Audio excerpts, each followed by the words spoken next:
Hi అండి, welcome back to my channel Shravani Ujju. ఎలా ఉన్నారు ఫ్రెండ్స్ అందరూ? నేనైతే చాలా బాగున్నాను. మీరు కూడా చాలా బాగుండాలని కోరుకుంటున్నా. అయితే తమ్నైల్ చూశారు కదా, నా టైలరింగ్ జర్నీ ఎలా స్టార్ట్ అయిందన్నది ఖచ్చితంగా మీతో షేర్ చేస్తానండి. చాలా అంటే చాలా కష్టంగా జరిగింది ఫ్రెండ్స్ నా టైలరింగ్ జర్నీ అన్నది. ఒకరి సాయం లేకుండా మనం సక్సెస్ అవ్వాలి ఈ టైలరింగ్ జర్నీలో అంటే చాలా కష్టం. అలా నేను సక్సెస్ అయ్యాను. నాలాగా మరి కొంతమంది ఉమెన్స్కి, ఆడవాళ్ళకి, నా సిస్టర్స్కి, నన్ను ఫాలో అయ్యే మెంబర్స్కి నేను సాయం చేయాలని చెప్పేసి నా మైండ్ ఇంటెన్షన్ అయితే మార్చుకున్నానండి. నా వరకే ఇది ఉండకూడదు. నాలాగా చాలామంది అయితే స్టార్ట్ చేస్తారు కదా, నేర్చుకోవాలని తపనున్నా నేర్చుకోలేక చాలామంది ఆగిపోతూ ఉంటారండి. అలాంటి వాళ్ళకి కొంచెమైనా నేను హెల్ప్ఫుల్గా ఉండాలని చెప్పేసి నేను యూట్యూబ్ ఛానల్ స్టార్ట్ చేశాను. టైలరింగ్ వీడియోస్ అన్నది అప్లోడ్ చేసుకుంటూ వచ్చాను. నేనేం మంచి టైలరింగ్ నాకు బాగా తెలుసు అనేదాన్ని నేనేం చెప్పను ఫ్రెండ్స్.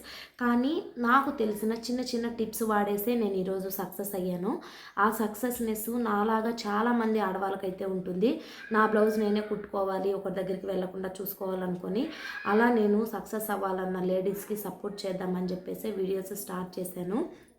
అయితే ఫైనల్గా వీడియోస్కి నేను చెప్పిన టాపిక్లోకి అయితే వచ్చేద్దాం ఫ్రెండ్స్. ఏంటంటే నేను ఎలా టైలరింగ్ జర్నీలో సక్సెస్ అయ్యాను.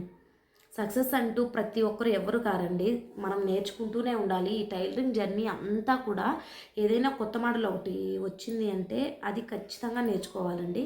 అంటే మనం నేర్చుకుంటూనే ఉండాలి. టైలరింగ్ జర్నీ అన్నది నేర్చుకుంటూనే ఉండాలి. మనకు వచ్చిన ఒక విషయము, ఒక బ్లౌజు, ఒక మోడల్ మనకు వచ్చింది అంటే నెక్స్ట్ వేరే బ్లౌజు మోడల్ని మనం నేర్చుకునేలాగా ఉండాలి. అలా అండి నేను చెప్పేది. అయితే నా టైలరింగ్ జర్నీ ఎలా స్టార్ట్ అయిందంటే, నేను 10th స్టాండర్డ్ ఉన్నప్పుడు మా పెద్దనాన్న వాళ్ళ ఇంటికి వెళ్ళాను. అక్కడ మా వదిన శారీ కుచ్చులు అయితే వేసుకుందండి. శారీ కుచ్చులు వేసుకున్నప్పుడు నాకైతే చాలా బాగా అనిపించాయి. అరే భలే ఉన్నాయి కదా శారీ కుచ్చులు అన్నట్టు. ఆ తర్వాత మా వదిన అయితే అడిగానండి. ఆమె కట్టే రీతిలో ఆమె చెప్పింది నాకు. అయితే మన బుర్రకైతే ఎక్కట్లేదు. నేను కట్టుకోవాలన్న ఇంట్రెస్ట్ నాకైతే ఉంది. ఏం చేయాలి ఇప్పుడు? నేను ఎలా ఆలోచించుకునేదాన్ని అంటే, ఆమె చెప్పింది కదా, ఆమెని నేను ఎలా నా వేలో నేను ఎలా నేర్చుకోవచ్చు అని థింక్ చేశానండి. అయితే అప్పుడు నేను శారీ కుర్చీలు ఎలా కట్టానంటే, నవ్వకండి ఫ్రెండ్స్ మీరు, లిటరల్లీ అప్పటికి ఏది ఉంటే దాన్ని వాడేసుకునేదాన్ని. అయితే అగ్గిపెట్టెలది బాక్స్ ఉంటుంది కదా మనకి, అగ్గిపెట్టెల డబ్బా వస్తుంది కదా, పుల్లలన్నీ పక్కన అయిపోయినట్టు ఉంటాయి కదా, ఆ బాక్స్ని ఫోల్డ్ చేసి దానికి చుట్టుకునేదాన్ని. అలాగే ఎరేజర్లకు కానీ షార్ప్నర్లకు కానీ మనకి పేపర్ లాగా వస్తుంది కదా అట్ట ముక్క పైన, వాటిని ఫోల్డ్ చేసుకొని ఇలా చుట్టేదాన్ని. లిటరల్లీ ఫ్రెండ్స్ మీకు చెప్తుంటేనే నా చేతులు తిరుగుతున్నాయి. ఎందుకంటే నేను ఇవన్నీ చేశాను, ఇవన్నీ చేసి చుట్టుకున్నాను ఫ్రెండ్స్. చేతికి కూడా చుట్టుకున్న రోజులు ఉన్నాయి. ఇప్పుడంటే పట్టు థ్రెడ్స్ వస్తున్నాయి కాబట్టి కొంచెం ఏమి అంటే డైరెక్ట్గానే కట్టేస్తాను, మనం చుట్టే ఇది లేదు కదా. అప్పట్లో థ్రెడ్స్ వచ్చేవి. ఆ థ్రెడ్స్ వచ్చినప్పుడు చుట్టుకోవాలి, దాన్ని గమ్ వేసేసి చుట్టుకోవాలి. అలా వచ్చేది కాదు. చేతికి ఇలా చుట్టుకున్నప్పుడు టైట్ అయిపోయి ఒకటి పొడుగు ఒకటి పొట్టి అలా వచ్చిండేది. అయితే ఇదిలా కాదు, అగ్గిపెట్టెలతో అలా పెట్టినప్పుడు బాగా వచ్చేవి. అయితే బాగా వస్తే ఒక్కొక్కటే వచ్చేది. దాంతో చాలా కష్టం, ప్రతిసారి చుట్టాలి. ఒక 100 టైమ్స్ చుట్టాలి అంటే ఒక థ్రెడ్ని దగ్గరగా చాలా కష్టం అయిపోయేది, లేట్ ప్రాసెస్ అయిపోయేది. అప్పుడు నేను థింక్ చేశాను, ఆహా ఇలా కాదు, ఇంకో ప్రాసెస్ కూడా వాడచ్చు. ప్యాడ్ తీసుకునేదాన్ని అండి. అప్పుడు ప్యాడ్ చుట్టి ఒకేసారి చుట్టి చూద్దాం ఎలా కడితే ఎలా వస్తుంది అన్నది. నేను ఒక వీడియోలో కూడా మీకు చూపిస్తానండి, నేను శారీ కుచ్చులు ఎలా కడతానన్నది. చాలా సింపుల్ ఫ్రెండ్స్. మనకు కష్టపడుతూ నేర్చుకుంటే రాందంటూ ఏదీ లేదండి. దానికి ఎగ్జాంపుల్, పర్ఫెక్ట్ ఎగ్జాంపుల్ నేనే. ఒకరి దగ్గరికి వెళ్ళకుండా నేర్చుకుంటూ, అంటే టిప్స్ అన్నది మనం ఎవరినైనా అడుగుతాము, కానీ నేర్చుకోవాలంటే పట్టుదల ఉండాలి కదా, మనలోనే పట్టుదల ఉండాలి. అది ఉంటే మనం ఎక్కడైనా సాధించుకోవచ్చండి. అలా స్టార్ట్ చేస్తూ శారీ కుచ్చులు అయితే నేర్చుకున్నానండి. అప్పుడు మా ఊర్లో శారీ కుచ్చులు అయితే ఎవరు లేవండి. బాగా నేర్చుకున్నావు, భలే కుట్టుకున్నావు అనేవాళ్ళు. అక్కడి నుంచి నాకు స్టార్ట్ అయింది. అంటే మనం ఏదైనా ఒకటి ఇన్నోవేషన్గా స్టార్ట్ చేస్తే మనల్ని జనాలు ఇష్టపడతారు, ప్రౌడ్ చేస్తారు. అలా స్టార్ట్ చేసుకున్నాను నేను. అలా స్టార్ట్ చేసుకుని శారీ కుచ్చులు అయితే ప్రిపేర్ చేసుకున్నా. ఆ తర్వాత కొంచెం నా డిగ్రీ స్టాండర్డ్లో, అంటే ఇదంతా ఈ ప్రాసెస్ మొత్తము కొంచెం హాలిడేస్ టైంలో జరిగింది. ఆ తర్వాత ఇంటర్ కానివ్వండి అలాగా ఈ ప్రాసెస్సే. అయితే డిగ్రీకి అలా ఇంటర్కి వచ్చినప్పుడు అప్పుడు థ్రెడ్ బ్యాంగిల్స్ కానివ్వండి, థ్రెడ్ ఇయర్ రింగ్స్ కానివ్వండి చాలా ఫేమస్గా ఉండేవి ఆ టైంలో. ఆ టైంలో అవి కూడా నేర్చుకున్నాను ఫ్రెండ్స్. నేను ఎవరిని అడగను, అంటే ఇప్పుడు నాకు శారీ కుచ్చులు నేను చుట్టడం వచ్చింది, నాకు దాంతోనే నేను నేర్చుకోవచ్చు ఎలా చేసుకోవాలి ఏంటి అన్నది.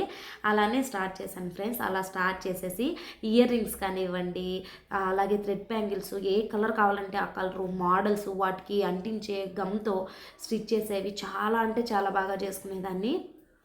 ఆ ప్రాసెస్ అయితే కంప్లీట్ అయిపోయింది. ఆ తర్వాత మ్యారేజ్ అయింది. అప్పుడు మ్యారేజ్ కాకముందు, సారీ ఫ్రెండ్స్, మ్యారేజ్ కాకముందే మా నాన్న అయితే మా ఇంట్లో అయితే మా నాన్న చెప్పాను కదా ఫ్రెండ్స్, మిషన్ అయితే తెచ్చారు. మిషన్ తెచ్చారు కానీ నాకైతే కనీసం తొక్కను కూడా రాదండి. నేనే ప్రిపేర్ చేసుకుంటూ తొక్కుకుంటూ నీడిలు ఎలా అసలు నిజం లిటరల్లీ గాయస్ నేను చెప్తున్నాను మీకు ఈరోజు, కనీసం థ్రెడ్ ఎక్కడి నుంచి ఎలా పెట్టాలి అన్నది కూడా తెలియదు ఫ్రెండ్స్. నాకు హోల్స్ ఉన్నాయి, ఎలా పెట్టాలి, ఎక్కడి నుంచి ఎలా పెట్టాలి థ్రెడ్ అన్నది, అది ఆలోచించుకుంటూ అలా పెట్టుకుంటూ ఉన్నా. అయితే ఇద్దరు ముగ్గురు దగ్గరికి వెళ్తే వాళ్ళు నేర్పించలేదు. నాకు ఈగో హర్ట్ అయింది. ఏదైనా మనకి ఒక్కసారి మనసుకు బాగా తగిలితే ఏదైనా నేర్చుకోగలుగుతాం ఫ్రెండ్స్. అంటే మనకు దెబ్బ తగిలితేనే కదా ఆ పెయిన్ అన్నది తెలుస్తుంది అన్నట్టు. ఆ తర్వాత నేను మా అమ్మది పాత బ్లౌజ్ ఉంటే మొత్తము, మీరు నమ్ముతారో లేదో, మొత్తము కుట్లు మొత్తం విప్పదీసేసి ఆ బ్లౌజ్ నుంచి నేర్చుకున్నానండి నేను. ముందే ప్రీవియస్గా కుట్టుంటారు కదా, ఆ బ్లౌజ్ని మొత్తం విప్పదీసేసి ఒక ప్లేన్ క్లాత్, ఇప్పుడు 1 మీటరు బ్లౌజ్ పీసు పట్టే పర్సన్కి 80 సెంటీమీటర్స్ క్లాత్లో కట్ చేయాలంటే చాలా కష్టం. అతుకులు పడతాయి, పడినా కానీ మనకు అడ్జస్ట్మెంట్ చేయాలి. ఆ అడ్జస్ట్మెంట్ ఎలా చేయాలన్నది కూడా నాకు తెలియలేదండి. అంత ఇదిగా ఉంది, అంటే అస్సలు బేసిక్ నాలెడ్జ్ కూడా లేదు ఫ్రెండ్స్ నాకు టైలరింగ్లో. అలా ఉన్నప్పుడు మా అమ్మది శారీస్, పాత శారీస్ ఉంటాయి కదా, కాటన్ శారీస్ కానివ్వండి, అలా ఆ శారీస్ కానివ్వండి, నా చున్నీలు కానివ్వండి, వాటన్నిటి మీద నేను ఏవైతే మా అమ్మ పాత బ్లౌజు కుట్లన్నీ ఊడదీశాను కదా, ఆ బ్లౌజుని పెట్టేసి మెజర్మెంట్తో కట్ చేసుకునేదాన్ని. కట్ చేసుకున్న తర్వాత మెయిన్ ప్రాసెస్ ఇక్కడే జరిగిందండి. ఒకటి ఇప్పుడు మనకి ఒక ఫిగర్ అయితే మన దగ్గర ఉంది, దాన్ని యాజ్ ఇట్ ఈజ్ ఎలా ఉందో దాన్ని డ్రా చేసేసాను, కట్ చేశాను. కానీ నెక్స్ట్ అదే మెజర్మెంట్తో మనకు ఇంకొక జాకెట్ ఉండదుగా. ఇప్పుడు ఒక సైజులో ఉన్న వాళ్ళు ఇంకొక సైజులో ఉండరు కదా ఫ్రెండ్స్, అలా ఒకటే మెజర్మెంట్తో ఉండదు కదా. అప్పుడు నేను ఆలోచించుకున్నాను, లిటరల్లీ 5 రోజులు, అంటే అంతే అండి, లేదు 5 to 7 days దాకా నేను ఆ బ్లౌజు ఎక్కడి నుంచి ఎక్కడికి కొలత ఎలా తీసుకోవాలి, బ్లౌజ్ నా దగ్గర ఉంది. మా అమ్మ బ్లౌజ్ తీసుకున్నాను, అలాగే ఆది బ్లౌజ్ కూడా తీసుకున్నా. అంటే నేను తీశాను కదా, ఆది బ్లౌజ్ ఒకటి, అలాగే మా అమ్మది ఒకటి, ఆ 2 కట్ చేసుకొని నేను కొలత పెట్టుకోవడం స్టార్ట్ చేశాను. ఇప్పుడు మనం ఉక్స్ పట్టి, కాజా పట్టి వేస్తాము, ఎక్కడి నుంచి ఎక్కడికి కట్ చేసుకోవాలి, డాట్స్కి ఎక్స్ట్రా క్లాత్ వదలాలి. అప్పుడు నాకు అర్థం కావట్లా. డాట్స్ అయితే వేశారు, ముందు మెజర్మెంటు మామూలుగానే కట్ చేసాము, పీస్ అయితే మామూలుగా కట్ చేసాము, మెజర్మెంట్ ఇప్పుడు డాట్స్ వేసేదానికి క్లాత్ కావాలి కదా, అలా అదంతా అర్థం చేసుకోవడానికి నాకు 1 వీక్ పట్టిందండి. ఆ తర్వాత కొద్ది కొద్దిగా కుట్టడం అయితే స్టార్ట్ చేశాను. అంతా కుట్టేదాన్ని, కానీ ఇక్కడ భుజాల దగ్గర అయితే నాకు సరిగా వచ్చేది కాదండి. దానికి కూడా మంచి టిప్ చెప్తాను ఫ్రెండ్స్, నేను చాలా బాగా యూజ్ అవుతుంది, నాకైతే వర్కౌట్ అయింది, మీకు కూడా ఖచ్చితంగా వర్కౌట్ అవుతాయి. ఇక్కడ భుజాలు అన్నవి మనకి ఎలా అంటే అలా లేకుండా నీట్గా షేప్ రావాలన్నట్టు అలా కట్ చేసుకొని మా అమ్మ బ్లౌజులు మిగతాటివి, అదే నేను చెప్పాను కదండి, కాటన్ శారీస్ పీస్లే అలా కట్ చేసుకుంటూ కుడుతూ అది కొంచెం నేర్చుకుంటే ఉండేదాన్ని. ఆ తర్వాత నా మ్యారేజ్ అయిపోయింది. మ్యారేజ్ అయిన తర్వాత కూడా నాకు ఇంట్రెస్ట్ ఉంది. నాకేంటంటే ఈ కుట్లు, అల్లికలు ఇవన్నీ నేర్చుకోవాలని చిన్నప్పటి నుంచి, అంటే నాకు ఏదైనా కొత్తగా చేయడం, ఈ టైపు వేలో పోవడం అంటే ఇష్టము. అంటే టైలరింగ్ కానివ్వండి, కుట్లు, అల్లికలు ఇలాగా అలా వెళ్తూనే నా మ్యారేజ్ టైం కూడా అయిపోయింది. మ్యారేజ్ అయిపోయిన తర్వాత నేను నేర్చుకోవడానికి వెళ్ళానండి. వెళ్ళడానికి వెళ్తే అక్కడ చెప్పిన దానికి నాకు టైం అస్సలు కుదరట్లేదండి. లేదు బయటికి ఎక్కడికైనా వెళ్ళి నేర్చుకోవాలంటే మా హస్బెండ్ ఆఫీస్కి వెళ్ళేవారు, వాళ్ళు సాయంత్రం మార్నింగ్ వెళ్తే నైట్ వచ్చేవారు, దూరంగా వెళ్ళేవారు, నన్ను ఎవరు తీసుకొని వచ్చేవాళ్ళు లేరు. అలా టైలరింగ్ నేర్చుకునేదానికి స్కోప్ లేదు. అయితే ఇలా కాదనేసి కొంచెం గ్యాప్ అయితే ఇచ్చాను. మా పాప అయితే పుట్టిన తర్వాత కొద్ది రోజుల తర్వాత ఒక్క ఇన్సిడెన్స్ నా లైఫ్ని ఈరోజు ఇక్కడి దాకా మార్చింది ఫ్రెండ్స్.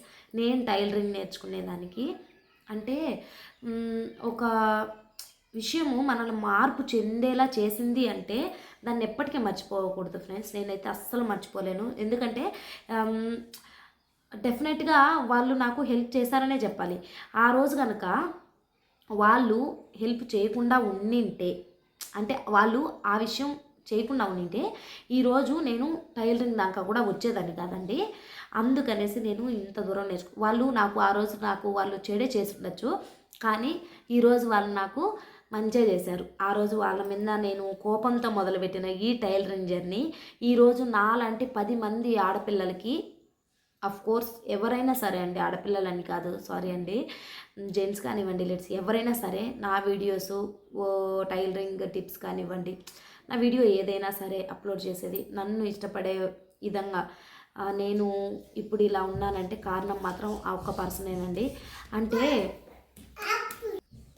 నేను వాళ్ళ మీద కోపంతోనే ఈ టైలరింగ్ జర్నీ స్టార్ట్ చేశానండి. మనము ఒకటి అడిగినప్పుడు వాళ్ళకి తెలుసు అది వస్తుందని, అది మనకు చెప్తే నేను ఎక్కడ సక్సెస్ అవుతానో ఆ టిప్ అన్నది చెప్తే నేను సక్సెస్ అయితే వాళ్ళ ఇది తగ్గిపోతుంది అని చెప్పేసి వాళ్ళు చెప్పలేదండి. ఆ ఒక్క పాయింట్ పట్టుకొని నాకు ఆ రోజు అర్థమైంది. ఎందుకంటే అంతకుముందు నేను 2-3 ఇద్దరు మనుషుల దగ్గరికి వెళ్ళినప్పుడు వాళ్ళు నాకు ముఖాన్నే చెప్పలేదు, మాట దాటేస్తూ వెళ్ళారు. ఓకే, నేను మనసులో అనుకుంటున్నా ఇలా ఉంటారేమో అని. బట్ ఈ వ్యక్తి ఎవరైతే ఉన్నారో వాళ్ళు నా ముఖాన్నే చెప్పేశారు, ఆహా ఇలా కాదు వాళ్ళు అంటే తప్పించుకునేదానికి మార్గం చూసుకున్నారు. అది నాకు అర్థమైంది. ఆ రోజు నైటు మా ఆయన ఇంటికి వచ్చిన తర్వాత ఆ రోజు నైటే నా టైలరింగ్ జర్నీకి మలుపు అయితే అయ్యిందండి, ఖచ్చితంగా చెప్పాలి. అయితే మా ఆయన అన్నారు, ఒకరిని అడిగేది ఏంటి, బాధేసింది, చాలా బాధేసింది, చెప్తే ఏమవుతుంది మనకు విద్య 10 మందికి చెప్తే కదా బాగుంటుంది. మనకు కూడా ఇప్పుడు టైలరింగ్ జర్నీ మనం చెప్తూనే మనం కూడా ఎన్నో నేర్చుకోవచ్చు ఫ్రెండ్స్, ఎన్నో నేర్చుకోవచ్చు, మనకు తెలియని విషయాలు కూడా నేర్చుకోవచ్చు. అలా అలా చెప్పకుండా నా విషయం చెప్తే ఎక్కడ తను నేర్చుకుంటుంది టైలరింగ్లో, తను ఇదైపోతుంది అనేసి చెప్పలేదు. ఆ విషయం మా ఆయనకి చెప్తే మా ఆయన, ఏంటి నీకేమన్నా పిచ్చా, నువ్వే ఇప్పుడు చదువుకున్నావు కదా, బేసిక్ నాలెడ్జ్ ఉంటుంది కదా నీకు, ఇంతకుముందు కూడా కట్ చేసావు, మీ అమ్మది కట్ చేసావు కదా, బేసిక్ నాలెడ్జ్ ఉంది, దాన్ని ఇంకొంచెం ఇంప్రూవ్ చేయన్నాడు. అప్పుడు నా దగ్గర మొబైల్ ఫోన్ ఉందండి. అంతకుముందు నా దగ్గర, నా పెళ్ళి కాకముందు ఇదంతా, అప్పుడంత సోషల్ మీడియా ఇంత ఇదిగా లేదండి నా దగ్గర. అక్కడ మొబైల్ ఫోన్ కూడా అంత ఇదిగా లేదు. తర్వాత మా ఆయన మొబైల్ ఫోన్ కొనిచ్చారండి, ఇలా యూట్యూబ్ నేర్చుకో అనేసి. ఆ తర్వాత కొనిస్తే అప్పుడు నేను ఈ టైలరింగ్ టిప్స్ అన్నది నేర్చుకుంటూ, అలాగే దగ్గర 2-3 వీడియో అంటే ఛానల్స్ మాత్రమే నేను చూసేవాళ్ళదనండి. ఎందుకంటే మనము ఎక్కువ వీడియోస్ చూసి కన్ఫ్యూజన్ అయిపోయి వాళ్ళ కటింగ్ ఇలా ఉంది, వీళ్ళ కటింగ్ ఇలా ఉంది అని చూసి కటింగ్ కన్ఫ్యూజ్ అయ్యాము అనుకోండి, టైలరింగ్ మీద ఇంట్రెస్టే పోతుంది ఫ్రెండ్స్. లిటరల్లీ నేను చెప్తున్నా, టైలరింగ్ మీద ఇంట్రెస్టే పోతుంది. అలా కాకుండా మనకు సింపుల్గా ఎవరైతే చెప్తారో, నా వీడియోస్ నా ఛానల్లో చూడమని నేను చెప్పను. అంటే నేను ఎలా చెప్తున్నానంటే, మనకు ఏదైతే ఈజీ ప్రాసెస్ ఉందో, ఇప్పుడు నేను చెప్పాను కదా, మా వదిన కుచ్చులు ఆ వేలో ఆమె కట్టుకుంది, నా వేలో నేను ఆలోచించుకున్నా, అంటే నాకు ఇది ఈజీ ప్రాసెస్, నా మైండ్కి ఇది ఈజీ ప్రాసెస్. మనకి ఏదైతే ఈజీగా ఉంటుందో, ఎవరైతే ఈజీగా చెప్తారో ఆ ప్రాసెస్లో అయితే మీరు నేర్చుకోండి. అలా నేను సక్సెస్ అయ్యి ఫ్రెండ్స్, నేను ఈరోజు మీ ముందుకు ఇలా వీడియో అప్లోడ్ చేసేంత వరకు వచ్చాను. ఎంత మనకి ఒకరు బాధ పెట్టారు అంటే అది మనకు తెలియకపోయినా ఇది కాదు, కానీ మనకు తెలిసేలా వాళ్ళు బాధ పెట్టారంటే అది మనలో మార్పుకు చాలా దారితీస్తుందండి. ఈరోజు నేను ఇలా సక్సెస్ అవ్వడానికి కూడా రీజన్ ఆ పర్సనే. ఈ రకంగా వాళ్ళకి థ్యాంక్స్ చెప్పుకోవాలి. ఆ రోజు వాళ్ళు నన్ను అవాయిడ్ చేయడం వల్లే నేను ఈరోజు సక్సెస్ అయ్యాను టైలరింగ్లో. నాకు కూడా చాలా ఇంట్రెస్ట్గా ఉంటుంది ఫ్రెండ్స్, ఏదైనా మోడల్ బ్లౌజులు కానివ్వండి, అది అప్పుడు నాకు నేర్పించే వాళ్ళు లేరు. ఇప్పుడు మా హస్బెండ్తో అయినా నేను ఇదే చెప్తానండి, నాకేంటంటే మోడల్స్ పెద్దగా రావండి. నేను చెప్తున్నాను కదా, నాకు మోడల్స్ ఎక్కువ రావు, కానీ నేను ఏదైనా ఒకటి చూశాను అంటే దాన్ని ఎలా సింపుల్గా కుట్టగలను అనే విధంగా అయితే నేర్చుకోవాలని ఉంటుందండి నాకు. అయితే ప్యాచ్ వర్క్ నేర్చుకోవాలన్నది నాకు ఇదండి. టైలరింగ్ నేర్చుకున్నప్పటి నుంచి ప్యాచ్ వర్క్ నేర్చుకోవాలని. నా పెళ్ళైన కొత్తలో ఒక్కొక్క నాకు బ్లౌజ్ అయితే కుట్టించింది. ఆ అక్క ప్యాచ్ వర్క్ చాలా బాగా కుట్టేదండి. ఇప్పుడు తనకి హెల్త్ సరిగ్గా లేక కుట్టట్లేదు. ఆ ప్యాచ్ వర్క్ అంటే ఒక బ్లౌజ్ పైన వేరే క్లాత్ పెట్టేసి మనం ఓన్లీ క్లాత్‌తోనే డిజైన్ చేస్తాం. ఇంగ ఈ దేనితో కాదు, క్లాత్‌తోనే డిజైన్ చేస్తాం దాంతోనే. అలా చేయాలని చెప్పేది ఇది. అది ఖచ్చితంగా నేను నేర్చుకోవాలని ట్రై చేస్తున్నాను. పక్కకెళ్ళైనా సరే, నేను బయటికి వెళ్ళైనా సరే, ప్రొఫెషనల్స్ దగ్గర కానివ్వండి, ఎవరైనా అలా నేర్పిస్తే ఖచ్చితంగా నేర్చుకుంటాను ఫ్రెండ్స్. నేను అస్సలు సిగ్గుపడను. ఈ టైలరింగ్ విషయంలో అయితే నాకు రానిది ఎవరైనా చెప్తే ఖచ్చితంగా నేర్చుకుంటానండి. తప్పేముందండి? మనకు పని కావాలి. పని నేర్చుకొని 10 మందికి చెప్పాలి. అంతే. మన వల్ల 10 మంది బాగుపడుతున్నారంటే అంతకంటే ఏంటి సంతోషం? అందుకనే ఫ్రెండ్స్, నేను కష్టపడి ఇంత దాకా వచ్చాను. నాలాగా చాలామంది ఆడపిల్లలు కానివ్వండి, అన్నలు కానివ్వండి, ఎవరైనా సరే నేర్చుకోవాలన్న తపన వాళ్ళలో ఉండి ఆగిపోయే వాళ్ళు ఉంటే అస్సలు ఆగిపోవద్దు ఫ్రెండ్స్. కాలమే ప్రతి ఒక్క దానికి సమాధానం చెప్తుంది. నాకు లిటరల్లీ ఈ సక్సెస్ అవ్వడానికి 4 to 5 ఇయర్స్ అయితే పట్టింది కదా. ఈరోజు నేను పైపింగ్ కానివ్వండి, ఇన్విజిబుల్ పైపింగ్ కానీ చాలా అంటే చాలా నీట్గా వేస్తాను. మీకు వీడియోస్ కూడా అప్లోడ్ చేస్తానండి. నాకు ఇప్పుడు కొంచెం కష్టంగా ఉంది ఫ్రెండ్స్. వీడియో నాకు తీసుకోవాలంటే సపోర్ట్ లేదు. ఖచ్చితంగా అప్లోడ్ చేస్తాను. ఇన్విజిబుల్ పైపింగ్ కానివ్వండి, థ్రెడ్డింగ్ కానీ చాలా అంటే చాలా సింపుల్గా వేసుకోవచ్చండి. నీట్గా వేసుకోవచ్చు చాలా సింపుల్గా. అది ఎలా వేసుకోవాలనేది వీడియోస్ ఖచ్చితంగా అప్లోడ్ చేస్తాను. థ్యాంక్ యూ సో మచ్ అండి. ఇంత దాకా నా వీడియో ఓపిక్గా చూసినందుకు థ్యాంక్ యూ సో మచ్. ఎవరైనా కొత్తగా ఛానల్ చూస్తున్నట్టయితే ప్లీజ్ సబ్స్క్రైబ్ చేసుకోండి. ఖచ్చితంగా యూస్ఫుల్ వీడియో అయితే ఇది అని నేను ఖచ్చితంగా చెప్తానండి. నా లైఫ్ని మార్చేసిన ఈ వీడియో కదా. ఎందుకంటే టైలరింగ్ జర్నీ ఇంతలా మారి ముందుకొచ్చానండి. మీ ముందుకు నేను ఎంతో ఇది నా అంటే అంత బర్న్ అయిపోయింది నా మైండ్ కానివ్వండి అంతా. అలా అయిపోయి ఈరోజు ఇలా సక్సెస్ అయ్యాను. థ్యాంక్ యూ సో మచ్ అండి. నాలాగా వీడియో నచ్చినట్టయితే ఖచ్చితంగా లైక్ చేయండి ఫ్రెండ్స్. అలాగే సపోర్ట్ చేయండి. మరిన్ని వీడియోస్తో మీ ముందుకు వస్తాను. Thank you so much friends.